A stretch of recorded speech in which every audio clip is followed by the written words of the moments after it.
for the people, but we don't care, we're here. Yep. So we're going to get started. Today we're going to end up at the end of step 6 and be ready for step 7 next time. But before we get into that, let's do just a little bit of talking about stuff we've already talked about.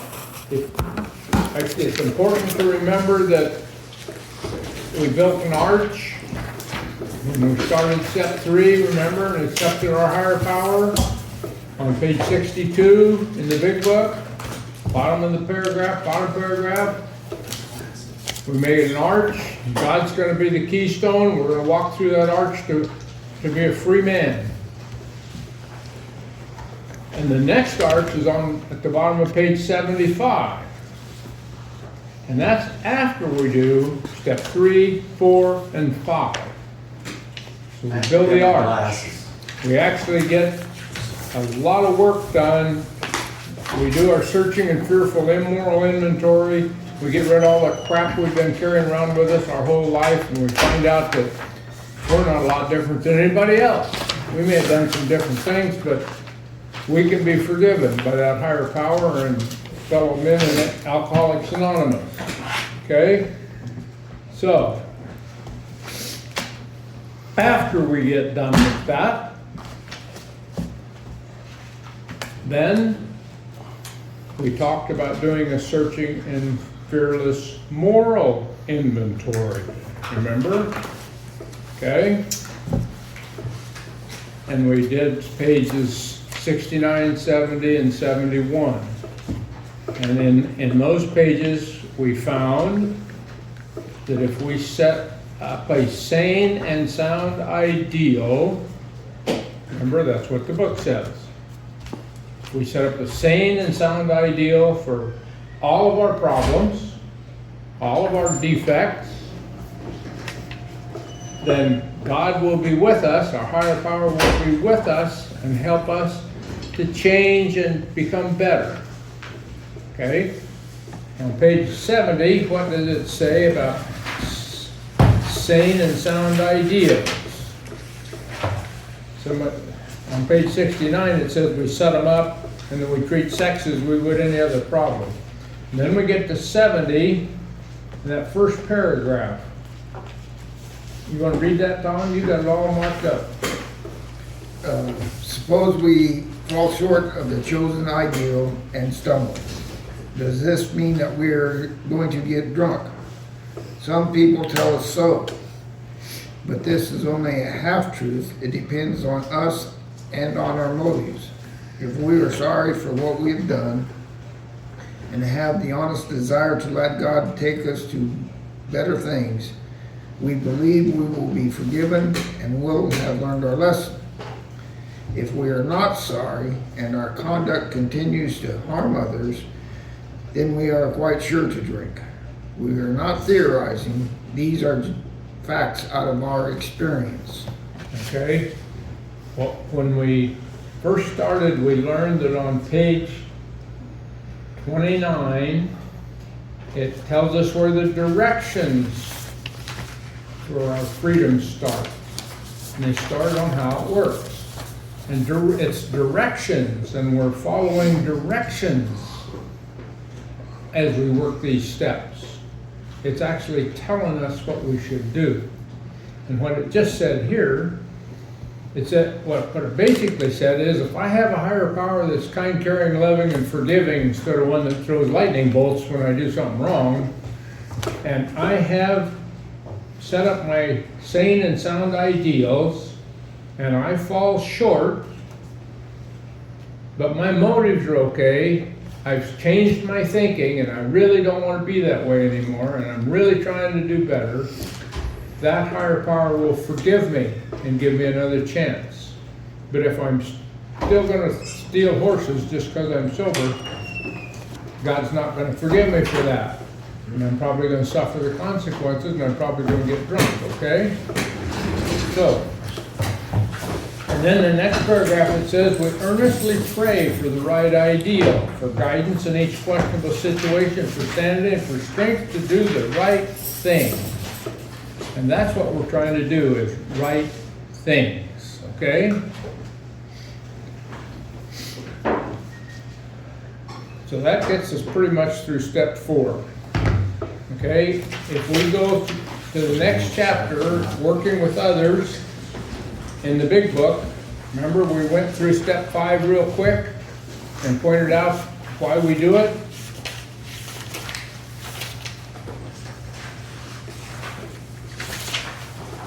Where is it at here? That's not it. We're clear into, okay, we're into, that's not right. Where am I at? The meeting place. Yeah, I am right. I'm looking for something else, I'm sorry. When it's in the Working to Others chapter, that second paragraph says, if we'll do step 5,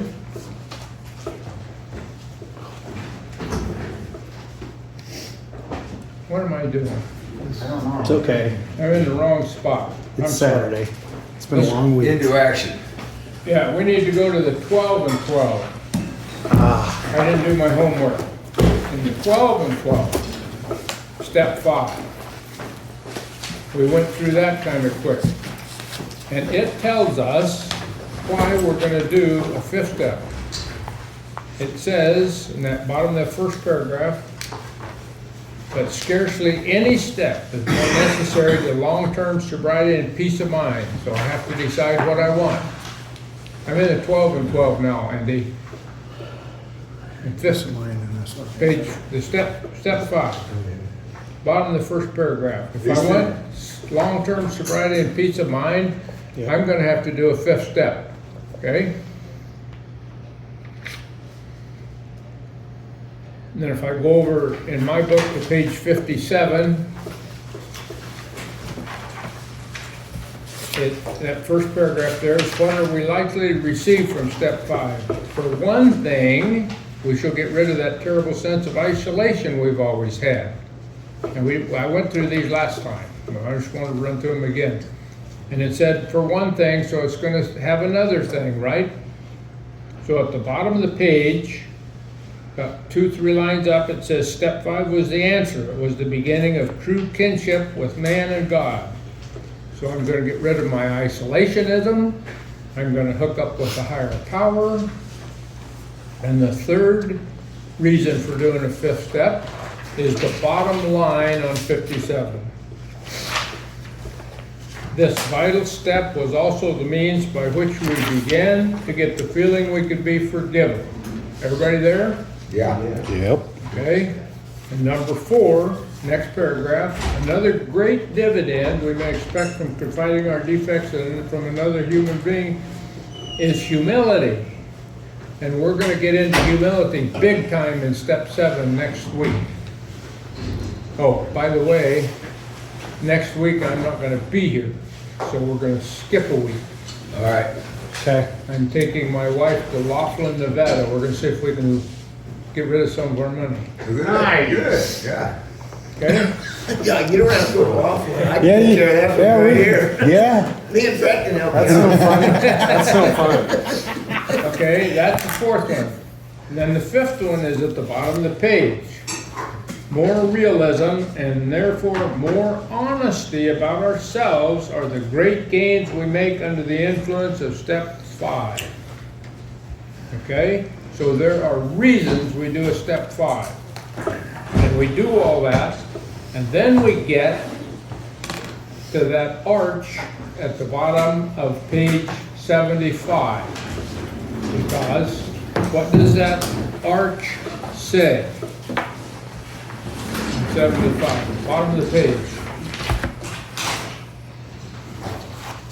75. In the big book. Oh, Yeah, in the big book. oh, it's the archway. You're supposed to know where that arch is. I shouldn't have to tell you which book. Bottom of the page. Carefully reading the first 5 proposals, we ask if we've omitted anything. For we're building an arch through which we shall walk a free man at last. Is our work solid? Are the stones properly in place? Have we skimped on the cement put in the foundation? Have we tried to make mortar without sand? what they're saying is, did you lie? Did you expose everything about yourself in your fourth and fifth step? That's what they're talking about. So if we've done a good job and done as good as we can at the time, we can always do more than one fifth step, you know, as things pop up in our head later on. We've built an arch and we can walk through it as a free man. So we're done with the first 5 steps, okay? If you remember, when we started out,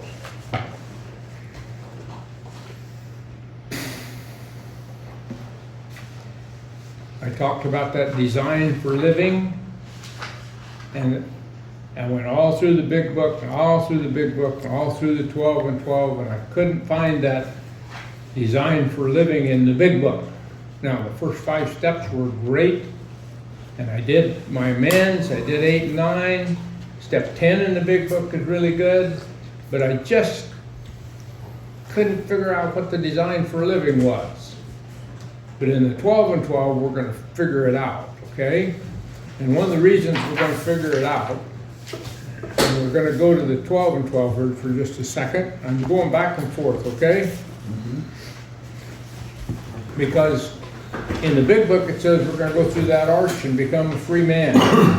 In the 12 and 12, the last paragraph of step 5 says that feeling at being alone, and that feeling of being at one with God and man, this emerging from isolation through the open and honest sharing of our terrible burden of guilt, brings us to a resting place. So after we worked our ass off for several months and we've done the first 5 steps, and most of us went, God damn, I'm done with that.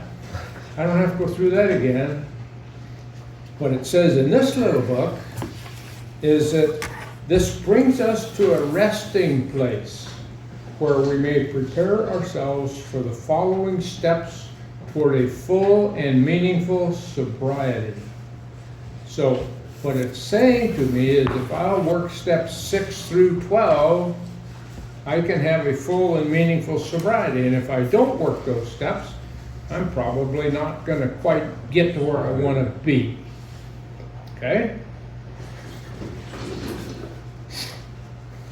One of the reasons I couldn't find the design for living in the big book, I'm in the big book now, because the next page after we go through do the arch and walk through the arch as a free man, it says if we can answer to our satisfaction that we've done everything we could to build the arch, we look at step 6. And read step 6, Jim, that paragraph. We have emphasized willingness as being indispensable. We are now ready to let God remove from us all the things which we have admitted are objectionable. Are we now ready to let God remove from us all things which we have admitted are objectionable? Can he take them all, every one? If we cling to something we will not let go, we ask God to help us be willing. One more paragraph. When ready, we say something like this: My Creator, I am now willing that you should have all of me, good and bad. I pray that you now remove from me every single defect of character which stands in the way of my usefulness to you and my fellows. Grant me strength as I go out from here to do your bidding. Amen. We have then completed step 7. Boom, we read 2 paragraphs and we complete step 6 and 7. And all we did was we asked God to remove those defects of character from us. But if I'm still a horse thief and I'm still stealing horses, God's not going to do that. I have to discipline myself. And I have to try to change, and I have to ask God for help to do that. And that's why I couldn't figure out what the design for living was, because it didn't explain that to me. It didn't explain things, okay? So, while we're in the big book, I got a couple things to talk about. Go to page 263 in the 4th edition. We're in the story, he sold himself short. And at the bottom of 262, it says, the day before I was due to go back to Chicago, it was Dr. Bob's afternoon off. He had me to the office, and we spent 3 or 4 hours formally going through the 6-step program as it was at that time. Complete deflation, steps 1 and 2. Dependence and guidance from a higher power, step 3. Moral inventory, step 4. Confession, step 5. Restitution, 8 and 9. Continued work with others, 12. Okay? It was really important to them to do a moral inventory. And that's what they talked about, was doing a moral inventory. Okay? You don't have to go to the big book, but in the big book, it starts talking about morals and philosophical convictions galore and all that kind of language. It talks about it in the doctor's opinion. It talks, I got a whole list of pages here, which are unimportant, unless you want them to just prove that I'm right, where it talks about morals and moral inventory and psychological stuff that we need to work on. Okay, I got 1, 2, 3, 4, 5, 6, 7, 8, 9, 10, 11, 12, 13, 14, 15, 16, 17, 19 different places it talks about that. So it must be important. Okay? So, when we get to step 6 in the 12th, okay? And it says, we're entirely ready to have God remove all these defects of character. Defects of character. So if I'm going to get rid of my defects of character, I'm going to have to develop character, right? Everybody get that little deal? Got the honesty and the principles and everything on it? They'll take a look at it. Let's look at morals first. Morals and philosophical convictions. The definition of morals is excellence in practice and conduct. And better than that, concerned with establishing principles of right and wrong in behavior. So if I'm going to improve my moral values, I have to develop principles of right and wrong. Okay? And if I'm going to change my defects of character to character that I like, character is a quality, a distinguishing attribute. And more important, it is moral firmness through self-discipline. So after I establish those principles of right and wrong, I'm going to have to discipline myself to do that. And if you remember, what I talked about last time was, it's easier to just do do's and don'ts, wills and won'ts. Anybody put together a list of do's and don'ts, wills and won'ts last week? What did you find out? A lot of it was like the 10 Commandments stuff for the rules. It's how you want to live when you grow up. Exactly. Yeah. And after you write that down and you put some things on your don't list, you know that you're not going to do those things. That's what I found out. Did you find that out? Yep. And you may have already been living that way, but now you've seen it in black and white. Now you know why. I'm developing principles of right and wrong in my behavior. Okay? After all that, I handed out the deal that I put together, decisions that I make. One of those decisions is, do I want to work some of the steps? Do I want to work all the steps? Do I want to hang around AA, or do I want to live by the AA principles? Those are part of my right and wrong and behavior things that I'm developing, okay? That list came from that. Okay, we're gonna read step 6 and talk about it. And I love this first paragraph. Kiefer, loud so we can hear you, buddy. Okay. This is the step that separates the men from the boys. So it declares a well-loved clergyman who happens to be one of AA's greatest friends. He goes on to explain that any person capable of enough willingness and honesty to try repeatedly step 6 on his own faults without any reservations, whatever, has indeed come a long way spiritually and is therefore entitled to be called a man who is sincerely trying to grow in the image and likeness of his own Creator. So what did it just tell us?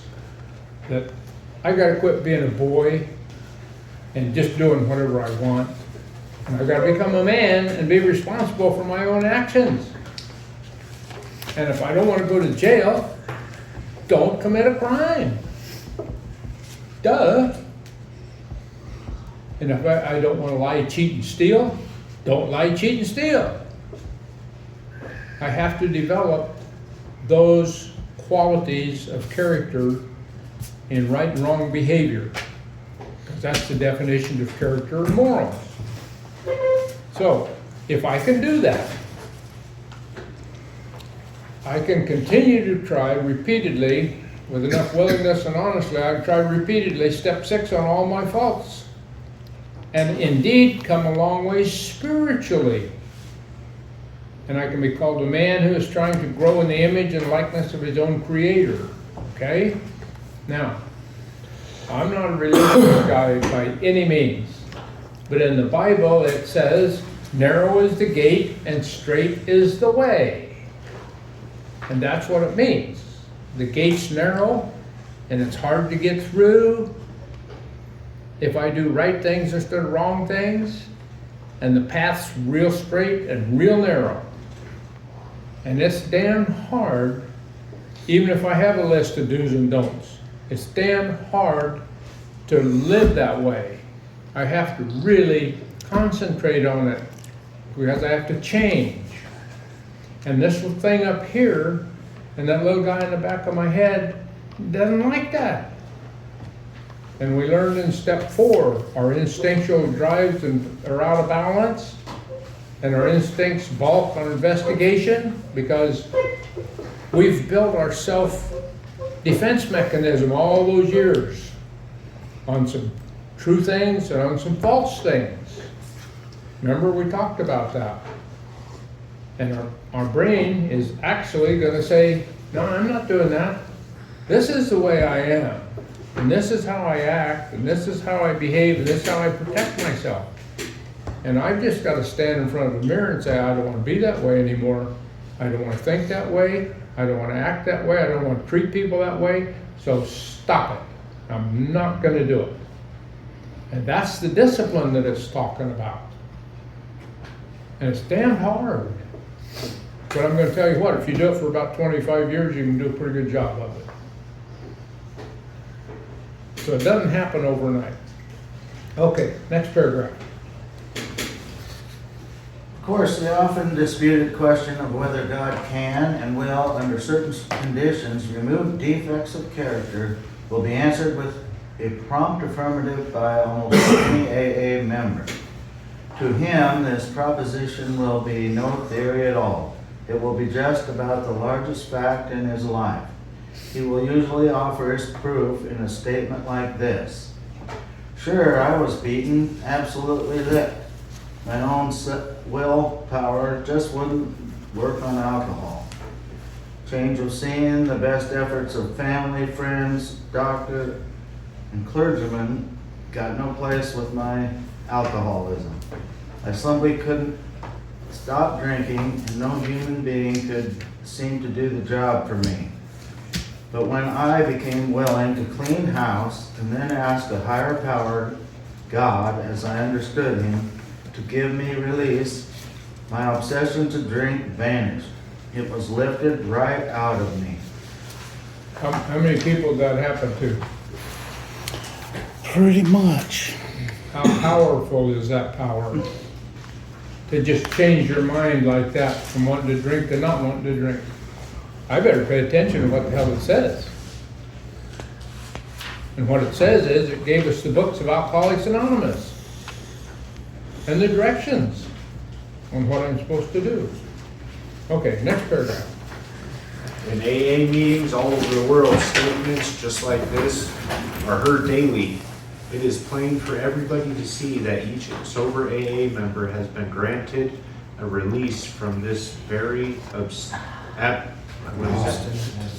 obstinate and potentially fatal obsession. So in a very complete and literal way, all AAs have become entirely ready to have God remove the mania for alcohol from their lives. And God has proceeded to do exactly that. Having been granted a perfect release from alcoholism, why then shouldn't we be able to achieve by the same means a perfect release from every other difficulty or defect? This is a riddle of our existence, the full answer to which may be only in the mind of God. Nevertheless, at least a part of the answer is to be apparent to us. Okay? It said, if we can get 100% ready to have that desire to drink and compulsion be removed, and God can do that, He can do the same thing with anything else. I just have to be 100% ready. And there may be some character defects I don't want to give up. And God says, that's okay. Just keep screwing up, that's all right. But when you're ready to get rid of them, I'll help you. And then what it says is, this is a riddle of our existence, the full answer to which may be only in the mind of God. What's the answer to the riddle? Spirituality. Page Quality spiritual. Page 32 in the 12 and 12. Somebody read me the answer to the riddle, because we read it before, twice. About 2/3 down the Quality page. over quantity. You got it? Is it this one? To clergymen, doctors, and friends and families, the alcoholic who means well and tries hard is the heartbreaking riddle. Quality, not quantity. See page 116. So what's the answer? The answer to the riddle is, it's the quality of our faith, not the quantity. I heard you. There it is. The more I can rely on that higher power to help me make decisions, the stronger the quality of my faith becomes. And the stronger the quality of my faith becomes, the more of my character defects dissolve and go away, and the better my life becomes, because God already knows what I'm supposed to be doing. He's just trying to get me on track to get there. Okay? And Jim said it's also on page 116 in the big book, and I talked to you about that before, and you can read that later. Okay? Go ahead, Dan. Down here. Okay, I was gonna say. When men and women pour so much alcohol into themselves that they destroy their lives, they commit a most unnatural act to find their instinctive desire for self-preservation. They seem bent on self-destruction. They work against their own deepest instinct as they are pummeled by a terrific beating administered by alcohol. The grace of God can enter them and expel their obsession. Here, their powerful instinct to live can cooperate fully with their Creator's desire to give them new life. For nature and God alike abhor suicide. But most of our other difficulties don't fall under such a category at all. Every normal person wants, for example, to eat, to reproduce, to be somebody in the society of his fellows, and he wishes to be reasonably safe and secure as he tries to attain these things. Indeed, God made him that way. He did not design man to destroy himself by alcohol, but he did give man instincts to help him to stay alive.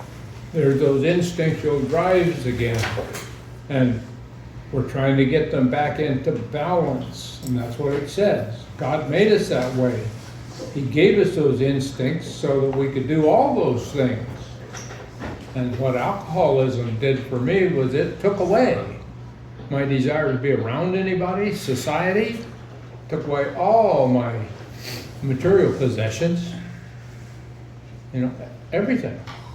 So I have to get those back in balance. Okay. Lyle? It is nowhere evident, at least in this life, that our Creator expects us to fully eliminate our instinctual drives. So far as we know, it is nowhere on the record that God has completely removed from any human being all of his natural drives. Since most of us are born with an abundance of natural desires, it isn't strange that we often let these far exceed their intended purpose. When they drive us blindly, or we willfully demand that they supply us with more satisfactions or pleasures than are possible or due us, that is the point at which we depart from the degree of perfection that God wishes for us here on earth. That is the measure of our character defects, or if you wish, of our sins. Fred. If we ask, God will certainly forgive our derelictions. But in no case does he render us white as snow and keep us that way without our cooperation. That is something we are supposed to be willing to work toward ourselves. He asks only that we try as best we know how to make progress in the building of character. So step 6, we're entirely ready to have God remove all these defects of character, is AA's way of stating that the best possible attitude one can take in order to make a beginning on this lifetime job. This does not mean that we expect all our character defects to be lifted out of us as the drive to drink was. A few of them may be, but with most of them, we shall have to be content with patient improvement. The key words, entirely ready, underline the fact that we want to aim at the very best we know or can learn. How many of us, What, Fred? You want me to keep going? No. Okay, go ahead. That's it okay? That's a great paragraph. It tells us that this whole process is a lifetime job. I'm not ever going to get done working on it. Just like the big book says, action and more action. Faith without works is dead. We have to do it every day. okay, we're at 60. Yeah. How many of us? Where was I? I'm right down here. We're bottom of 65. How many of us have this degree of readiness? In absolute sense of in the absolute sense, practically nobody has it. The best we can do, with all the honesty that we can summon, is to try to have it. Even the best of us will discover to our dismay that there is always a sticking point at which we say, no, I can't give up this yet. And we shall often tread on even more dangerous ground when we cry, this I will never give up. Such is the power of our instincts to overreach themselves. No matter how far we have progressed, desires will always be found which oppose the grace of God. Isn't that what I just said?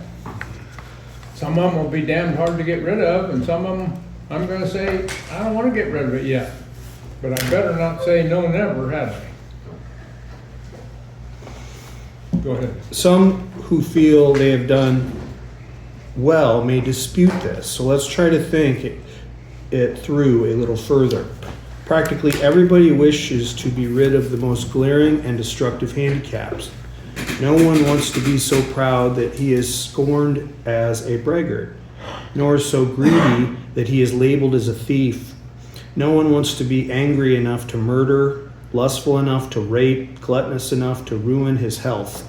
No one wants to be agonized by chronic pain of envy or to be paralyzed by sloth. Of course, most human beings don't suffer these defects at these rock bottom levels. Top of that paragraph. Practically everybody wishes to be rid of his most glaring and destructive handicaps. Well, if we stay sober for a while, most of those glaring and destructive handicaps will leave us. It's the other ones that keep bugging us. You know, like Victor. He got out of prison, he said, I don't want to go back. So he changed the way he behaved. He's still a shit, but he's not in prison. No, I'm just teasing. He's a nice guy. Gotta worry about him. Okay, we who have escaped these extremes are apt to congratulate ourselves. Yet can we? After all, hasn't it been self-interest pure and simple that has enabled most of us to escape? Not much spiritual effort is involved in avoiding excesses which will bring us punishment anyway. But when we face up to the less violent aspects of these very same defects, then where do we stand? What we must recognize now is that we exalt in some of our defects. We really love them. Who, for example, doesn't like to feel just a little superior to the next fellow? Or even quite a lot superior? Isn't it true that we like to let greed masquerade as ambition? To think of liking lust seems impossible, but how many men and women speak love with their lips and believe what they say so that they may hide lust in a dark corner of their minds? And even while staying within conventional bounds, many people have to admit that their imaginary sex excursions are apt to be all dressed up as dreams of romance. Go ahead, Tom. Self-righteous anger can be very enjoyable. In a perverse way, we can actually take satisfaction from the fact that many people annoy us, for it brings us a comfortable feeling of superiority. Gossip barbed with our anger, a polite form of murder by character assassination, has its satisfactions for us too. Here we are not trying to help those we criticize, we are trying to proclaim our own righteousness. I'll break in here just for a minute. It was that paragraph that Judy, up there on the wall, and the article about her funeral and everything, she was just a tremendous sweetheart in AA. And she took my step study, and she'd been sober 4 or 5 years, and when we read this paragraph, gossip barbed with our anger, polite form of murder by character assassination, she said, now I understand. She was a bartender, and she'd hear a story at one end of the bar and go to the other end and repeat it, you know, and spread the rumors and the gossip and everything. And she said, that was me. I have to change. So light bulbs go on at different times. Read another, Tom. When gluttony is less than ruinous, we have a milder word for that too. We call it taking our comfort. We live in a world riddled with envy. To a greater or less degree, everybody is infected with it. From this defect, we must surely get a warped yet definite satisfaction. Else why would we consume such great amounts of time wishing for what we have not, rather than working for it, or angrily looking for attributes we shall never have, instead of adjusting to the fact and accepting it? And how often we work hard with no better motive than to be secure and slothful later on. Only what we call that retiring. Consider too our talents for procrastination, which is really sloth in 5 syllables. Nearly anyone could submit a good list of such defects as these, And a few of us would seriously think of giving them up, at least until they cause us excessive misery. Okay, working on our character defects. The questions in step 4, remember, that it gave us about sex and about economic and the material and all that other stuff?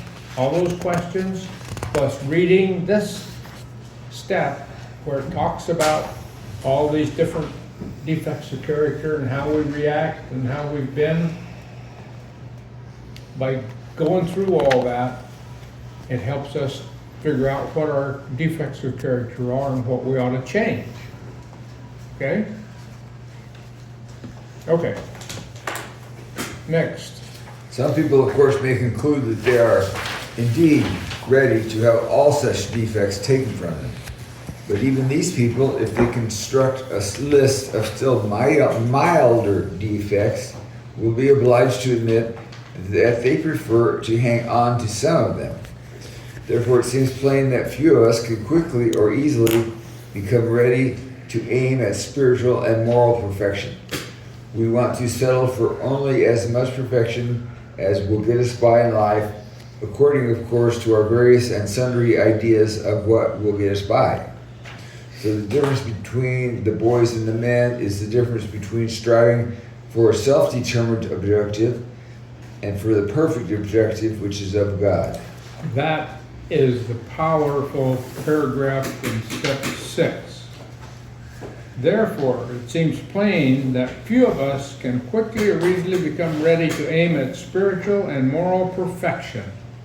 Well, we're not asking anybody to be perfect, just to make progress. We want to settle for only as much perfection as will get us by in life. Well, that's not quite good either. We need to get just a little more than what's just going to get us by. According, of course, to our various and sundry ideas of what will get us by. And here it is. So the difference between the boys and the men is the difference between striving for a self-determined objective and for the perfect objective, which is of God. Okay? In my papers over here, in my visuals, one of my visuals is that there's a 100-step ladder or a 1,000-step ladder reaching from where I was to where God is, okay? And my visual is that when I got here, I was hanging on to the bottom rung of the ladder with one hand, slipping. And God reached down and grabbed me by the seat of the pants and put my feet on that bottom rung and said, climb, you can go as high as you want to. And that depends on the quality of my faith. The more the quality of my faith develops, the more I get rid of some of my character defects, the more rungs on the ladder I climb. And I'm never going to get to the top, but I sure as hell am a long ways from the bottom. Okay? And that's kind of the road that I'm on. Okay. This next paragraph, dynamite 2. Then he will once ask, how can we accept the entire implication of step 6? Why that is perfection? This sounds like a hard question, but practically speaking, it isn't. From step 1, where we made the 100% admission we were powerless over alcohol, can be practiced with absolute perfection. With remaining 11 steps, state perfect ideals. They are goals towards which we look at the measuring sticks by which we estimate our progress. Seen in this light, step 6 is still difficult, but not at all impossible. The only urgent thing is that we make a beginning and keep trying. If we would gain any real advantage in the use of this step on problems other than alcohol, we shall need to make a brand new venture into open-mindedness. We shall need to raise our eyes towards perfection and ready to walk in that direction. It will seldom matter how haltingly we walk. The only question will be, are we ready? Okay, that paragraph before that, said, the bottom of it said, the only urgent thing is we make a beginning and keep trying. And right above that, it said the remaining 11 steps take perfect ideals. They are goals toward which we look and the measuring sticks by which we estimate our progress. And what it says at the end of how it works is, no one among us has been able to maintain anything like perfect adherence to these principles. We are not saints. The point is that we are willing to grow along spiritual lines. The principles we have set down are guides to progress. They are perfect ideals toward which we just keep making progress. So both books tune into the same thing, okay? Next, read us out here. Looking again at those defects, we are still unwilling to give up. We ought to erase the hard and fast lines that we have drawn. Perhaps we shall be obliged in some cases still to say, this I cannot give up yet. But we should not say to ourselves, this I will never give up. Let's dispose of what appears to be a hazardous open end we have left. It is suggested that we ought to become entirely willing to aim toward perfection. We note that some delay, however, might be pardoned. That word, in the mind of a rationalizing alcoholic, could certainly be given a long-term meaning. He could say, how very easy, sure, I'll head toward perfection, but I'm certainly not going to hurry any. Maybe I can postpone dealing with some of my problems indefinitely. Of course, this won't do. Such a bluffing of oneself will have to go the way of many other pleasant rationalization. At the very least, we shall have to come to grips with some of our worst character defects and take action toward their removal as quickly as we can. The moment we say, no, never, our minds close again. Close against the grace of God. Delay is dangerous, and rebellion may be fatal. This is the exact point at which we abandon limited objectives and move towards God's will for us. Okay? Those character defects are mentioned on page 65 and 66. Anger, resentment, jealousy, envy, sloth, all those, self-centeredness. I just need to do what it just said here. I need to not say no, never, because my mind's going to close against the grace of God. If I have those character defects spinning in my head, page 66 in the big book says, I will shut myself off from the sunlight of the Spirit. I will squander the hours that might have been worthwhile. That 2 paragraphs there say that. So my job is to get rid of as many character defects as I can. And instead of I handed you out that page with all those defects on it last time, instead of worrying about all those and worrying about all my instinctual drives that are out of whack, if I just put my list of do's and don'ts together, most of my character defects will just disappear. And the ones that don't, I can make up my mind whether I really want to get rid of them or not. And if I really want to get rid of them or not, then I'm going to have to discipline myself. I'm going to have to talk to my higher power every day about helping me with that particular defect of character. And then there's going to be some of them that I don't want to get rid of, so I'm just going to keep doing the same stupid stuff I've always done until I get tired of it. Okay? And that's the progress that we make in the program of Alcoholics Anonymous. I increase my moral compass, I increase my character. I develop behavior of right and wrong. My conduct improves. That's what those definitions talked about. And that's the path we want to go down. That's the path I want to go down. Because on that little decisions I must make thing is, do I want to just be sober or do I want to have good sobriety? How good a sobriety do I want? Do I want to work some of the steps or all the steps?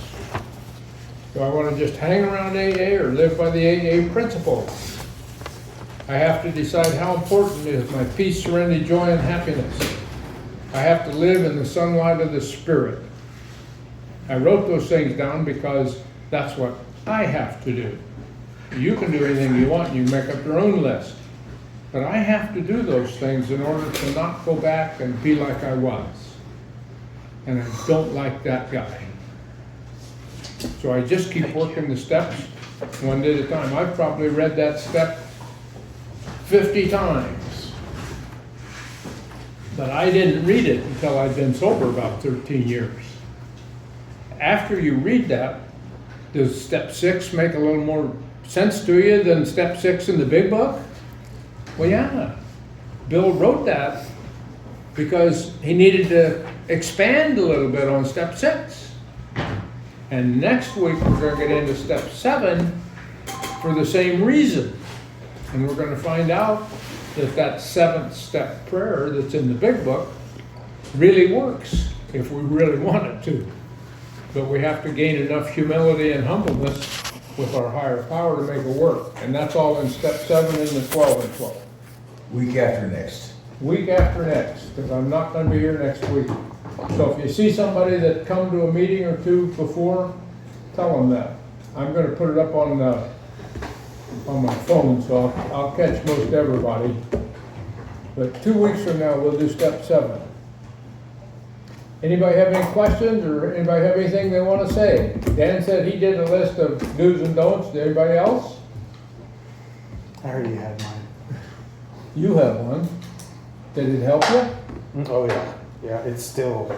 He did one quite a while back because I've been sponsoring him for a long time. I'm sorry. Tell him talk about it.